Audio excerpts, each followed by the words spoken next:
The modern beekeeping catalog sells you new seeds, new plants, new supplements every single year. But not one of them will tell you this. The moment bees die most is not during winter. It's between blooms. Spring ends. Summer hasn't opened yet. The June gap. The August silence. There's panic inside the hive and nothing flowering outside. The Amish identified this problem 150 years ago and solved it completely, without buying a single seed, without using a single input from outside. The system they built still works today, and the seed industry never wanted you to know it existed. Walk into any modern garden center today, and you will find hundreds of seed varieties marketed specifically to pollinators, wildflower mixes, bee-friendly annuals, pre-packaged habitat kits. The packaging shows fat, healthy bees on abundant flowers, and the price tag reflects the promise. What the packaging never shows is a calendar.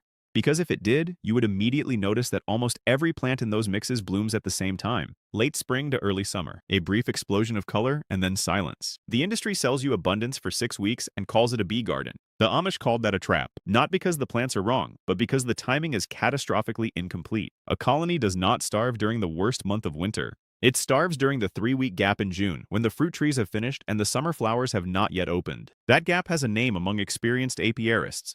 They call it the June dearth, and it has been quietly collapsing colonies and reducing honey yields across North America for over a century, while the seed industry kept selling the same late spring bloom package year after year. To understand what the Amish actually built, you need to understand what a colony experiences during a dearth at the biological level. A healthy colony in late spring may contain 50,000 bees. The forager population, those bees whose entire biological purpose is to collect nectar and pollen, represents roughly 30 to 40% of that total. On a good foraging day during peak bloom, a single forager makes 10 to 15 round trips. She returns, delivers, turns around, and goes again. The colony hums with this rhythm. It is a machine calibrated for continuous input.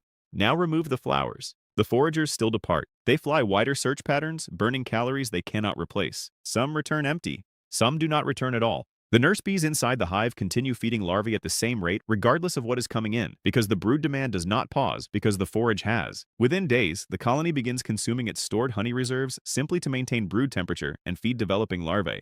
Within 2 weeks of a significant dearth, a colony that looked strong and productive can be measurably weakened. This is the biological reality the Amish were solving for, not aesthetics. Not variety. A continuous, unbroken supply of forage from the first warm day of spring to the last warm day of fall. Here is where the Amish approach diverges completely from anything sold in a modern catalog. They were not designing a garden. They were designing a calendar. The distinction sounds small. It changes everything. An Amish farm in Pennsylvania in the 1870s typically maintained what older agricultural records describe as a bloom ladder. Not a formal documented system in the way we would recognize it today, but a deeply practical arrangement of plants selected and positioned so that something was always flowering from March through October. The selection was not random. Each plant was chosen for 3 specific qualities: the timing of its bloom, the depth of its nectar, and its ability to reseed or propagate without any intervention from the farmer. That third quality is the one the modern seed industry has most aggressively bred out of commercial varieties. A plant that reseeds itself every year costs the customer nothing after the first season. A plant that must be purchased again every spring costs the customer indefinitely.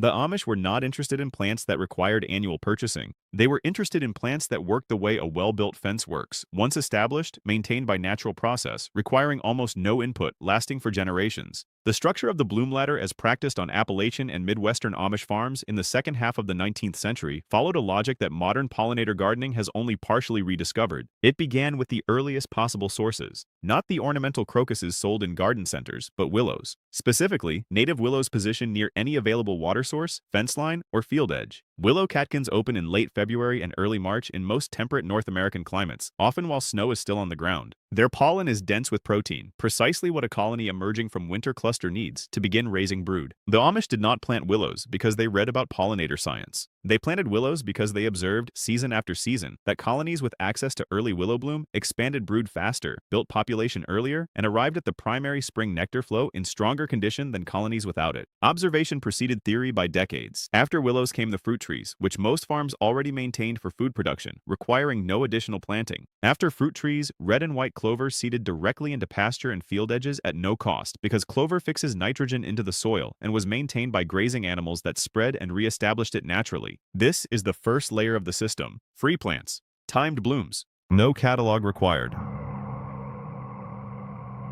This is where the system becomes genuinely remarkable, and where the modern gardening industry's approach reveals its most expensive flaw. The June dearth, that 3-week gap after spring bloom and before summer opens, was filled on Amish farms not by purchasing new plants, but by managing what was already there. The key was Basswood, linden, a large native tree that blooms in late June and early July, precisely when almost everything else is finished. A single mature basswood tree can supply more nectar per day during its 2-week bloom window than an entire acre of cultivated wildflowers. The Amish maintained basswood trees along fence lines, at field corners, and at the edges of woodlots, not as ornamental plantings, but as working infrastructure. They did not need to water them.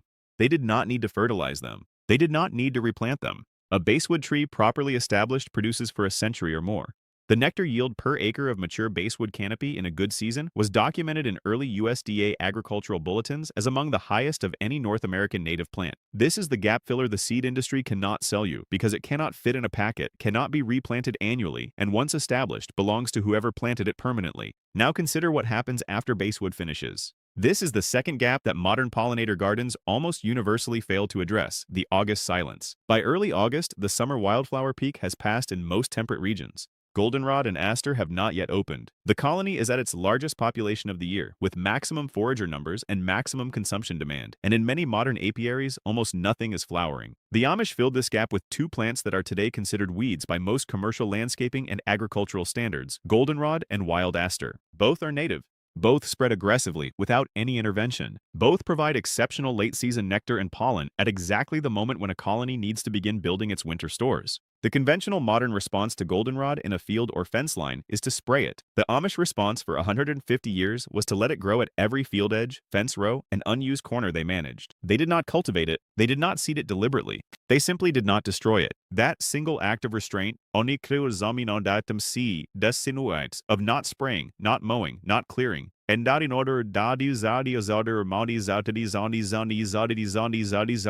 added weeks of high-value forage to the end of every season at zero cost. The modern lawn and landscape industry charges customers to remove the most valuable late-season bee forage in North America and replace it with grass that produces nothing. There is a third element of the Amish system that is almost never discussed in modern beekeeping or pollinator gardening literature, and it may be the most practically powerful of all. The Amish did not manage their bee forage as a separate garden project. They integrated it into the existing structure of the farm so completely that the forage system required almost no dedicated labor. Clover lived in the pasture, maintained by grazing animals. Willows lived at the water's edge, maintained by the water table. Basswood lived at field corners, maintained by their own root systems. Goldenrod and aster lived in fence rows and field margins, maintained by simply not being removed. The only intentional planting in the entire system was the initial establishment of a few key species in the right locations. After that, the system ran on natural processes. This is the concept that 19th century agricultural extension writers in Appalachian counties called self-maintaining forage. The phrase does not appear in modern gardening publications because the modern gardening industry is not incentivized to recommend plants that maintain themselves. A self-maintaining forage system produces no repeat customers. The Amish were not anti-industry. They were practical. Every plant that required annual purchasing, annual replanting, or regular external inputs was a plant that cost money every year in perpetuity. They selected against those plants not on principle, but on economics. What they built instead was a forage infrastructure that compounded in value over time, adding canopy, deepening root systems, and expanding naturally with each passing season. Here is the exact mechanism the modern seed industry has worked hardest to obscure, and understanding it changes how you look at every plant recommendation you have ever received. Commercial seed varieties, including most of those sold in pollinator-friendly mixes today, have been selectively bred for visual appearance, uniform bloom timing, and single-season performance. The breeders are optimizing for the garden center customer, not the bee. A flower that produces large, showy blooms in a predictable 6-week window, requires annual replanting, and is visually uniform across a seed packet is a commercially excellent product. It is also, from the bee's perspective, a mediocre one. Native plants and old open-pollinated varieties that the Amish maintained on their farms carry significantly deeper nectaries, longer individual bloom windows, and staggered bloom timing within a single species population. A field of old variety white clover does not all bloom on the same day. It blooms in rolling waves across 6 to 8 weeks because the genetic diversity within the population produces individuals with slightly different timing. Commercial clover varieties, bred for uniform agricultural performance, compress that window dramatically. You get a spike of bloom, and then it's over. The colony gets one pulse of forage instead of a sustained supply. This is not an accident of plant breeding. It is a predictable outcome of optimizing for commercial convenience rather than biological function. The practical implementation of this system does not require a large farm. It does not require acreage. It requires understanding the timing logic and applying it to whatever space is available. The bloom ladder principle scales down to a quarter-acre property.